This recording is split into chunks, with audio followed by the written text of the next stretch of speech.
नमस्कार दोस्तों, आप सबका बहुत बहुत स्वागत है एग्जामपुर के प्लेटफॉर्म पर।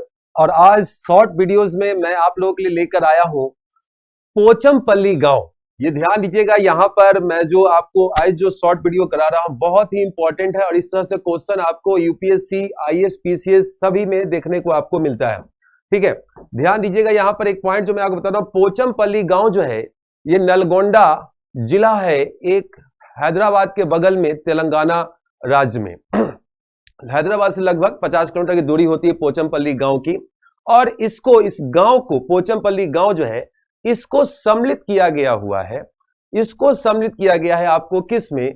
सो यूनाइटेड नेशन वर्ल्ड ट्रेड आपको टूरिज्म ऑर्गेनाइजेशन के द्वारा, संयुक्त राष्ट्र विश्व पर्यटन संगठन के द्वारा सर्वश्रेष्ठ पर्यटन गांव के रूप में इसको सम्मिलित किया गया हुआ है। तो ध्यान रखिएगा, ये आपको मैप के थ्रू मैं आपको यहां पर दिखाना चाहूंगा कि ये आपको तेलंगाना का मैप है, जिसमें आपके सामने में यहाँ पर सिकंदराबाद, हैदराबाद आपको देखने को मिल रहा है। और ये जो रीजन रेड से आपके मार्क किया गया है, यही आपके सामने में कौन सा है? नलगोंडा।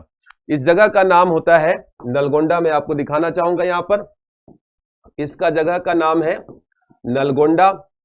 ये डिस्ट्रिक्ट है, ओके, जिसकी तेलंगाना में स्थिति आप यहाँ पर देख रहे हैं।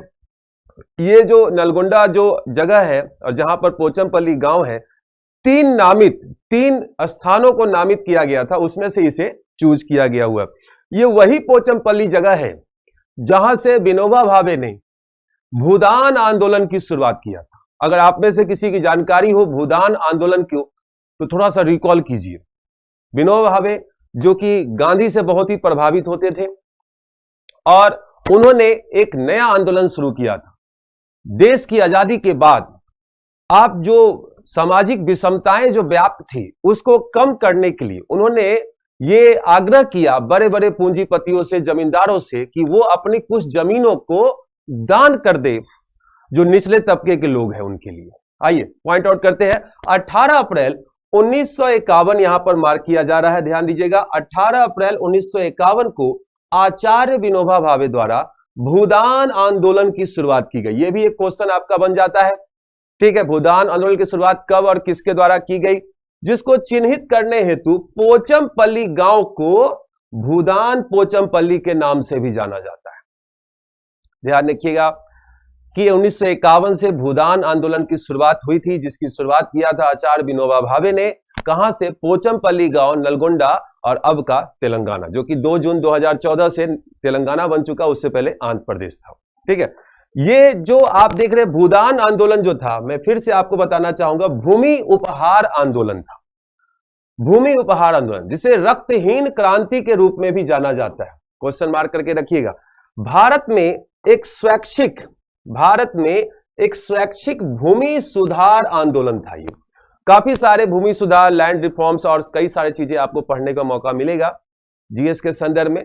यह भी ध्यान रखिए, गांधीवादी थे विनोबा भावे। 1951 में पोचमपल्ली गांव में किया था उन्होंने इसकी शुरुआत, जो कि अब कहां पर है? तेलंगाना में है, और भूदान पोचमपल्ली के नाम से जाना जाता है।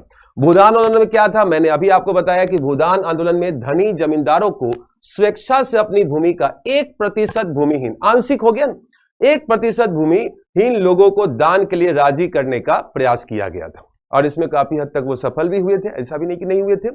दार्शनिक रूप से देखा जाए, फिलोसफिकल रूप से देखा जाए, तो भावे जो थे महात्मा गांधी के सर्वोदय आंदोलन और ग्राम स्वराज से प्रभावित थे।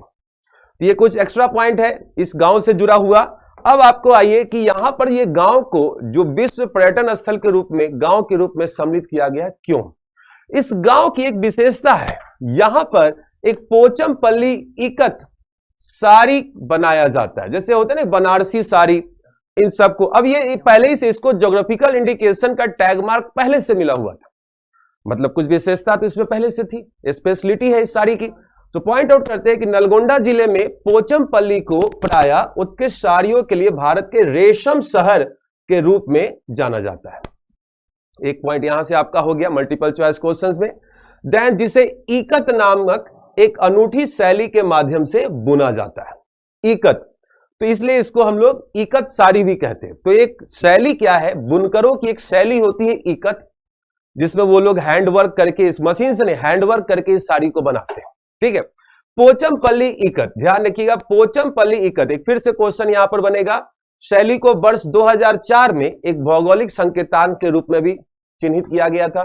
तो इसको जीआई टैग, ज्योग्राफिकल इंडिकेशंस का टैग कब मिला है? 2004 में। ये आपके स्क्रीन पर आपको साड़ी देख रही, बहुत ही खूबसूरत साड़ी है ये। जो भी हमारे जो प्रिय बच्चे होंगे वो सब इस साड़ी को नाम जानिए, आप आगे फ्यूचर में इसको परचेस कर सकते हैं, ऑनलाइन सब मिलता है, ठीक है। नेक्स्ट देखिए, अब एक पॉइंट एक्स्ट्रा, फिर एक पॉइंट पे और आएंगे। संयुक्त राष्ट्र विश्व पर्यटन संगठन जो है द्वारा सर्वश्रेष्ठ पर्यटन गांव के चयन से संबंधित इस पहल का उद्देश्य क्या है? देखिए, अब जरूरत क्या है कि इसको हम लोग एक पोचमपल्ली गांव को वर्ल्ड टूरिज्म के लेवल पर लेकर जा रहे हैं। क्यों? ताकि इसके ज्यादा इसको बढ़ावा दिया जा सके, वहां के लोगों को आर्थिक रूप से सहायता हो, रोजगार मिले, उनका ज्यादा से ज्यादा सामान का निर्यात हो सके वर्ल्ड लेवल पर, क्योंकि अब इसकी पहचान वर्ल्ड लेवल पर हो गई, ठीक है। सो उन गांवों को पुरस्कृत किया जाता है जिन्होंने स्वयं को ग्रामीण स्थलों के उत्कृष्ट उदाहरण के रूप में स्थापित किया। लोग क्या कहते हैं? शहरों की ओर रोजगार के लिए भागते, अच्छे जीवन शैली के लिए भागते, और ये गांव के लोग जो अपने ही स्थल पर रहकर एक नया अनूठा, अपने उत्कृष्ट, जो उनकी प्रतिभाशाली, जो उनकी संरचनाएं होती है, रचनाएं जो होती है, उसको उदाहरणित करके वो इसको विश्व पटल पर ले जाते हैं। तो उन सब गांवों को विशेष रूप से चिन्हित करके इसमें लाया जाता है।